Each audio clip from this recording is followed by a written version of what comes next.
adik-adik, berjumpa lagi di channel Bimbel Pak Wawan YSC Education. Di video kali ini, saya akan membahas tentang materi biologi kelas 10, Archaebacteria dan Eubacteria. Agar lebih seru, yuk simak videonya. Oke, sebelum masuk pembahasan, buat yang baru pertama menonton channel Bimbel Pak Wawan YSC Education, channel ini membahas tentang materi matematika, fisika, kimia, dan biologi. Jangan lupa klik subscribe dan nyalakan notifikasinya agar tidak ketinggalan video menarik dari kami. Apa sih Archaebacteria itu? Kata Archaea diambil dari bahasa Yunani yaitu Archaios yang berarti kuno. Mereka merupakan anggota dari kingdom Monera yang didesainnya tidak mengandung peptidoglikan, namun membran plasmanya mengandung lipid. Tapi sebelumnya, kalian ingat gak apa itu peptidoglikan? Nah, peptidoglikan adalah komponen utama dinding sel bakteri yang bersifat kaku dan bertanggung jawab untuk menjaga integritas sel serta menentukan bentuknya. Lalu kalau lipid apa ya? Lipid itu merupakan nama lain dari lemak. Oke, udah jelas ya. Lanjut yuk ke ciri-ciri Archaebacteria. Ciri-ciri yang pertama, mereka itu adalah unicellular prokaryotik atau organisme yang terdiri dari satu sel dan tidak memiliki membran inti. Yang kedua, mereka diduga sebagai makhluk hidup yang pertama ada di bumi. Berikutnya, dinding selnya tidak memiliki peptidoglikan seperti yang sudah dijelaskan di pengertian tadi. Lalu, mereka mempunyai membran plasma yang mengandung lipid.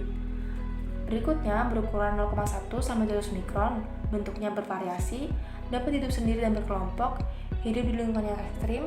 Archaebacteria memiliki inisiator RNA transfer atau tRNA dengan metionin yang tidak termodifikasi. Nah, metionin sendiri adalah salah satu jenis asam amino esensial yang menjadi komponen penyusun protein. Berikutnya, mereka dapat menghasilkan gas metana atau CH4, khususnya pada klasifikasi Euryarchaeota. Dan yang terakhir, tidak memiliki retikulum endoplasma atau RE, mitokondria, lisosom, dan bagian Golgi.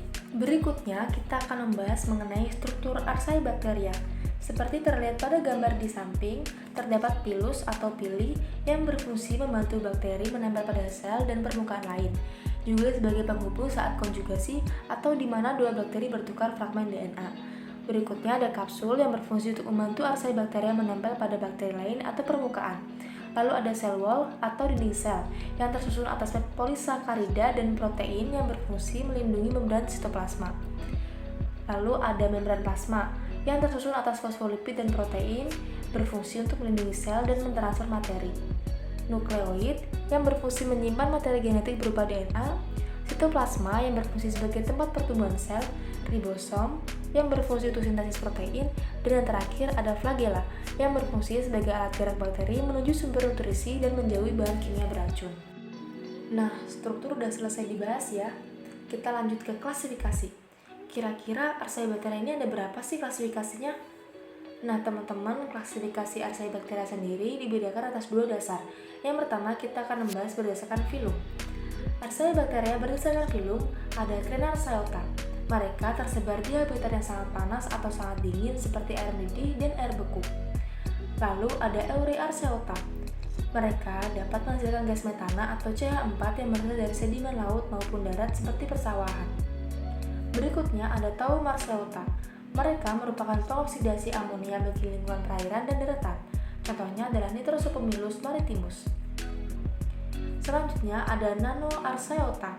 Jenis ini belum bisa terdeteksi dalam kultur murni, hanya terdeteksi dalam kultur laboratorium campuran. Terakhir, ada Coraarchaeota yang terdiri atas Hypertorma piles yang ditemukan pada suhu lingkungan yang tinggi. Lanjut yuk, kita ke klasifikasi berdasarkan metabolisme dan habitat. Yang pertama ada metagonen, kelompok Archaebacteria yang mereduksi karbon dioksida menjadi air dan metana menggunakan hidrogen. Metanogen bersifat kemosintetik dan anaerobik. Kemosintesis merupakan reaksi pembentukan senyawa organik kompleks yang sumbernya berasal dari energi kimia di alam. Sedangkan anaerobik sendiri merupakan respirasi bakteri tanpa melibatkan oksigen. Bakteri jenis ini mampu menghasilkan metana dari hasil oksidasi H2 dan CO2. Contohnya adalah suku Monas amlotica yang memiliki kemampuan mengurai aluminium. Yang kedua adalah termofil ekstrem, kelompok organisme Archaebacteria yang habitatnya berada di lingkungan yang bersifat asam dan bersuhu panas. dapat hidup dalam maksimum suhu 60-80 derajat Celcius. Termosidofilik hidup dengan cara mengoksidasi air yang mengandung sulfur dan berada dekat lubang hidrotermal di laut bawah. Yang ketiga ada halofil ekstrim, kelompok archaebacteria yang hidup di tempat dengan kadar garam tinggi, seperti di Laut Mati dan Great Salt Lake. Halofilik bersifat heterotrof. Untuk menghasilkan energi, halofilik melakukan respirasi aerobik. Ada pula yang dapat fotosintesis. Nah, kalau anaerobik tadi tanpa melibatkan oksigen, otomatis aerobik adalah kebalikannya, yaitu respirasi bakteri yang melibatkan oksigen. Contohnya sendiri adalah Halophera volcani, Haloterigena turkmenica, Halococcus dambrowski, dan Halorubrum cauchuri. Yang terakhir adalah reduksi sulfur. Reduksi sulfur hidup di dekat ventilasi vulkanik dan kolam renang. Mereka menggunakan sulfur anorganik berlimpah yang kerap ditemukan di dekat ventilasi. Juga memiliki toleransi panas yang sangat tinggi. Satu lagi nih yang perlu dibahas tentang archaebacteria, yaitu sistem reproduksinya. Teman-teman, archaebacteria itu bereproduksi dengan 4 cara. Kita bahas yang pertama dulu ya. Ada perpecahan biner. Perpecahan biner ini berarti archaea membelah diri dari yang awalnya 1 sel menjadi 2, 4, 8, 16, dan seterusnya dengan materi genetik yang sama persis. Lalu ada formasi tunas. Fase formasi tunas ini, bakteri membentuk tunas dalam bentuk ranting dan akhirnya mengendap membentuk bakteri baru. Yang ketiga adalah fragmentasi. Fragmentasi sendiri adalah pemutusan bagian tubuh yang dapat membentuk individu baru. Biasanya terjadi pada alga dalam bentuk benang dan dapat ditemukan di osilator. Yang terakhir adalah transfer bahan genetik, di antaranya melalui sambungan atau konjugasi, transformasi, dan transduksi. Kita bahas yang pertama dulu, yaitu sambungan atau konjugasi. Sambungan atau konjugasi merupakan cara perkembangbiakan seksual pada organisme yang belum dikenal jenis kelaminnya. Jadi ini belum dikenal wanita atau prianya. Bakteri konjugasi dapat dilakukan ketika 2 sel bakteri dengan paparan yang berbeda berdekatan, membentuk dan menempel pada penghubung pembuluh sehingga nantinya DNA dan sitoplasma dapat berpindah dari satu sel ke sel lainnya. Selanjutnya, dalam sel penerima, DNA akan digabungkan antara DNA sel donor dan DNA sel penerima, diikuti oleh penggabungan sitoplasma atau biasa disebut dengan plasmogami. Proses terakhir adalah biner, dan sel membelah lagi menjadi 2. Yang kedua adalah transformasi, yaitu proses mentransfer materi genetik dalam bentuk DNA ke bakteri lain dengan proses fisiologis yang kompleks. Transformasi biasanya dilakukan oleh Streptococcus pneumoniae dan Neisseria gonorrhoeae, Rhizobium, dan Bacillus. Yang terakhir adalah transduksi, yaitu dengan cara mentransfer bahan genetik bakteri ke bakteri lain oleh perantara virus. Oke, selesai sudah pembahasan kita mengenai archaebacteria.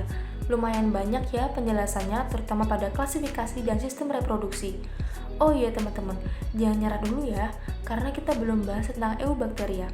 Kalian penasaran gak sih ada berapa klasifikasi eubacteria yang ada di bumi? Atau kalian nyadar gak ternyata eubacteria itu sering kita makan loh? Emang bakteri bisa dimakan? Nah, jangan lupa nonton video part 2 tentang eubacteria ya, biar kalian gak penasaran lagi. Saya Vina Asmi, channel Bimbel Pak Wawan YSC Education. Terima kasih sudah menonton. Jangan lupa like, comment, and subscribe. Semoga bermanfaat. Sampai ketemu di video-video selanjutnya.